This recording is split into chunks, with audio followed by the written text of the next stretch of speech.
Hello, everyone. Hey guys, week 18. Week 18 of Dark Shadows. Hmm. 90 episodes. We're up to 90 episodes. We're almost at 100 episodes. This is Wow. exciting. 2 of my predictions came true this week, so Two of we'll them, go yes. through and What were those?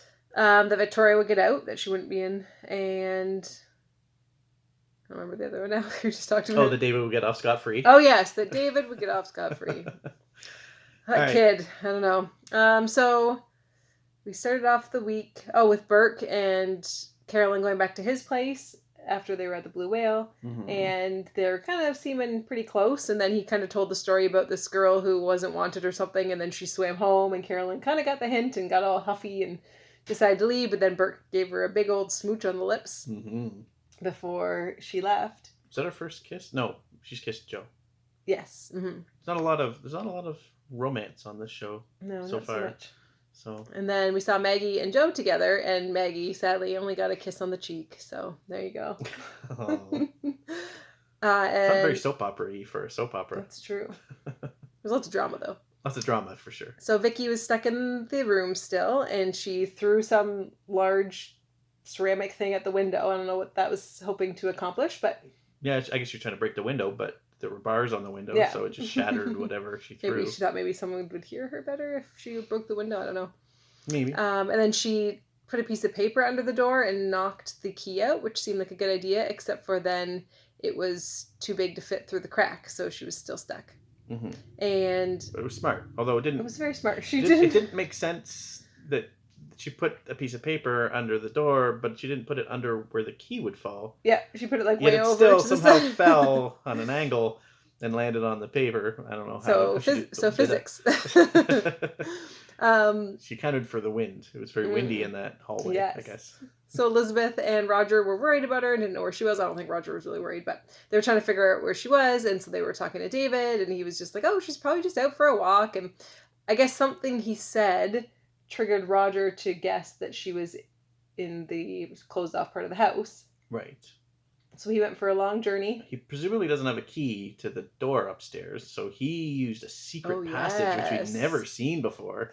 In the drawing room, there was a button under the whatever that armoire thing is or whatever, and it opened a secret door, which normally has a chair in front of it, but that episode didn't have a chair in front of it. So he went for a very, very long walk, and once he got up to the room, we were like, is he going to let her out? What's going to go on? And he started kind of taunting her and, like, making noises, and she was, like, screaming and freaking out. Pretending he was a ghost and banging a cane on the door and telling her, "Go home, Miss Wood." He had, like, a cloth over his mouth to disguise his voice. But then he opened the door, like, right away. He didn't leave any time for it to be, like, a separate event. So I mean, clearly it was like he was right there, like, and then he opened the door. Yeah.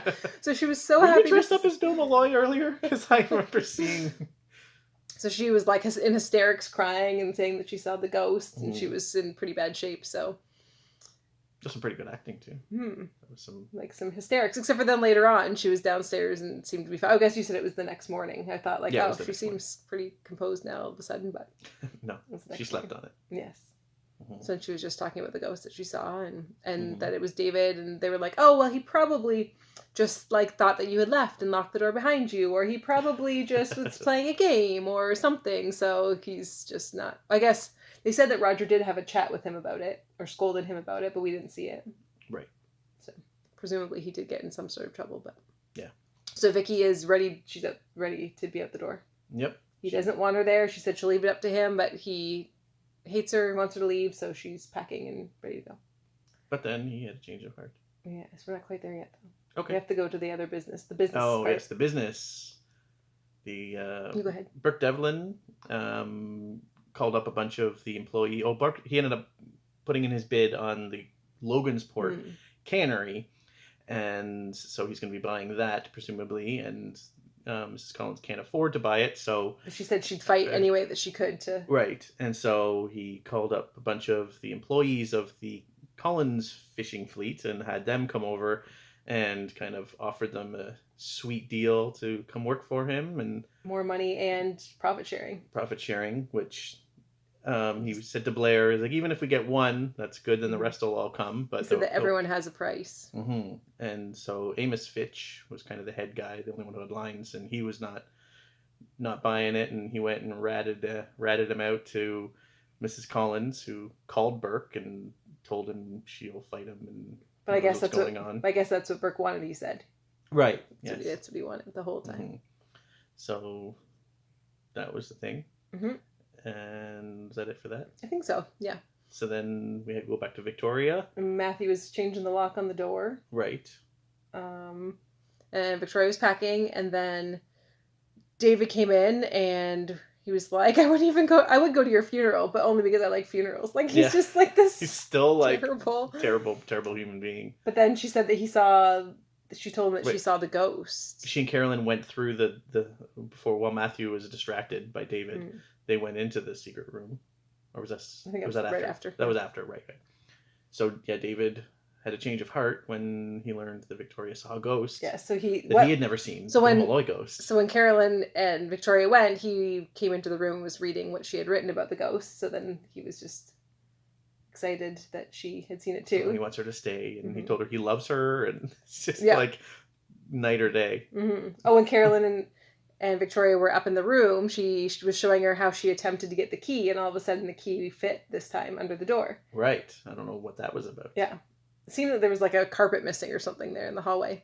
Yeah. And then Vicky saw a piece of paper that had the name of that lady that was in the picture that looked so much like her. B. Hanscom. Yes. So she thinks it's a clue. Might have another incentive to stay if she sees. Yes. Found another clue to her identity. So.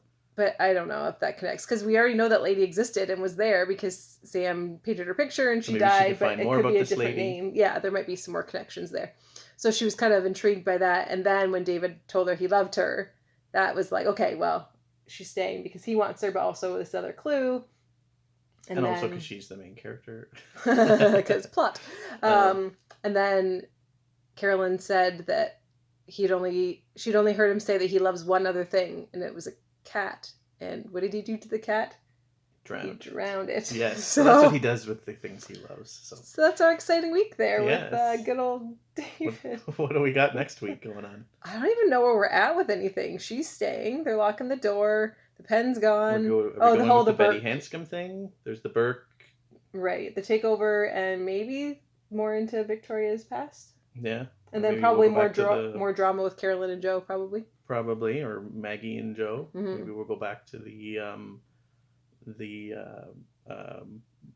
Bill Malloy murder plot. Maybe. Who knows? The pen. That's not really. There's a lot of stuff that a lot of places we can go right now. Mm-hmm. So yeah, we're kind of nowhere, but lots of places at the same time. Mm-hmm. So it'll be interesting to see what happens. All right, guys. Okay. See you next week.